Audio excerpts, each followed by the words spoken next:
प्रणिपात सभी मित्रों को स्वागत है आपका हमारे YouTube चैनल पर। मैं आप सभी को ऐसे एक बात बोलने जा रहा हूँ जो शायद आप सभी ने कभी सोचा ना हो। क्या सत्य में स्वामी विवेकानंद भगवान महाकाल के अवतार थे? हाँ, मैं ये बात खुद से नहीं बोल रहा हूँ, बल्कि मैं मेरे शैशव काल में किया एक छोटा सा रिसर्च के बारे में आप सभी को ज्ञात करा रहा हूँ। कुछ पुस्तकें पढ़कर मुझे जो अनुभव हुआ, मैं उसी अनुसंधान का पत्र आप सभी के सामने उपस्थापित कर रहा हूँ। हो सकता है कि मेरी युक्ति का प्रथम कुछ भाग आपको इतना प्रभावित ना कर सके, पर आशा करता हूँ कि वीडियो के अंतिम भाग जरूर आपको सोचने के लिए मजबूर कर देगा। आप अपना राय कमेंट बॉक्स में दे सकते हैं।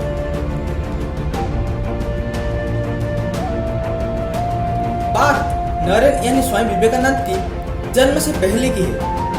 माता भुवनेश्वरी देवी भगवान महाकाल को पुत्र प्राप्ति के लिए प्रार्थना करती थी। एक दिन रात को माता भुवनेश्वरी देवी को सपने में महाकाल का दर्शन हुआ और महादेव ने बाल रूप धारण करके उनके कोख में समा गए। बाल्यकाल में स्वामी जी खूब शरारती थे। उनको काबू में लाना बहुत ही कठिन था, पर माता ने जब भी उनके मस्तक पर शीतल जल चढ़ाकर महादेव के नाम उच्चारण करते थे, शिव शिव, उसी क्षण ही स्वामी जी शांत हो जाते थे। परिवार के ज्येष्ठ व्यक्तियों ने परिहास में नरेन को कहते थे कि यदि ऐसा ही ध्यान में बैठा रहा तो इसके सर में भी सन्यासियों जैसे जटा बन जाएगी।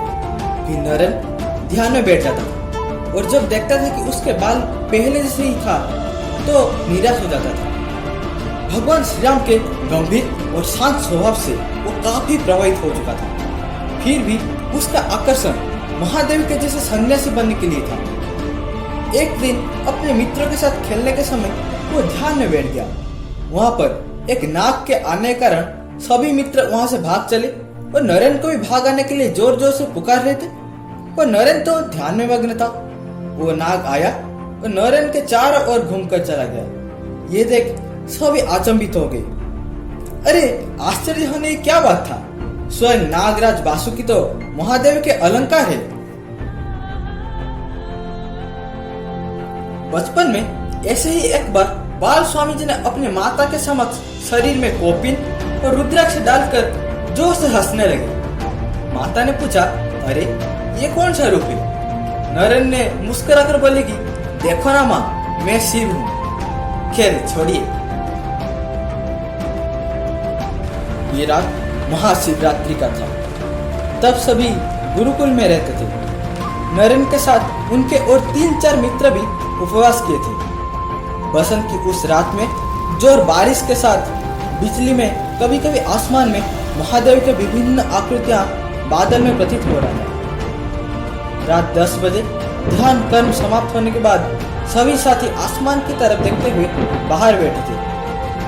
अचानक स्वामी विवेकानंद जी को अनुभव हुआ कि कुछ दिव्य शक्तियां उनके शरीर में प्रवेश कर रहा है। इस शक्ति का परिणाम को जानने की आस में स्वामी जी ने मित्र अभेदानंद जी को उन्हें स्पर्श करने के लिए बोला और अभेदानंद जी ने बात मानकर स्वामी जी के दाहिने घुटने पर हाथ रख दिया।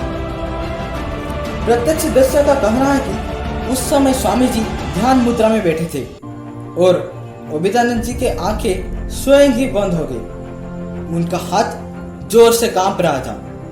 अपने सारे बल लगाकर भी वो स्थिर नहीं रह पाए। अभेदानंद जी को ऐसे प्रतीत हो रहा था कि जैसे उनके शरीर में विद्युत शक्तियां प्रभावित हो रहा है। उस दिन अभेदानंद जी ने इस दुनिया से संपूर्ण खो गए थे।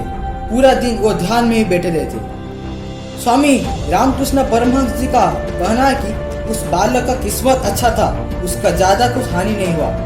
इस बात से आप महाशिवरात्रि में स्वामी जी के शरीर में प्रवेश शक्तियां का आकलन खुद ही कर सकते हैं। स्वामी जी संपूर्ण भारत भ्रमण के बाद भारत में फैला हुआ अंधविश्वास, कुसंस्कार, अस्पृश्यता, जाति प्रथा आदि देखकर वो बहुत ही विचलित थे। बस परिवर्तन के लिए एक विशाल हुंकार लगाने के लिए अपने मन को शांत और ज्ञान प्राप्ति के लिए एक विशेष स्थान के अन्वेषण में थे जो उनको शांति दे सके। ऐसे ही वो घूमते घूमते आर्यावर्त की अंतिम बिंदु कन्याकुमारी में पहुंच गए। तीनों सागर के समागम में समुद्र के बीच में एक शिला के ऊपर बैठ के संपूर्ण ध्यान में। यह जगह ही उनको शांति दिया था और इसी जगह में ही उनको एनलाइटमेंट यानी ज्ञान का प्राप्ति हुआ था। कहा जाता है कि एक दिन माता पार्वती भी इसी जगह भगवान महाकाल के लिए तपस्या किए थे। भला वो कौन सा स्थान स्वामी जी को शांति दे सकता है। बात महाप्रस्थान की है।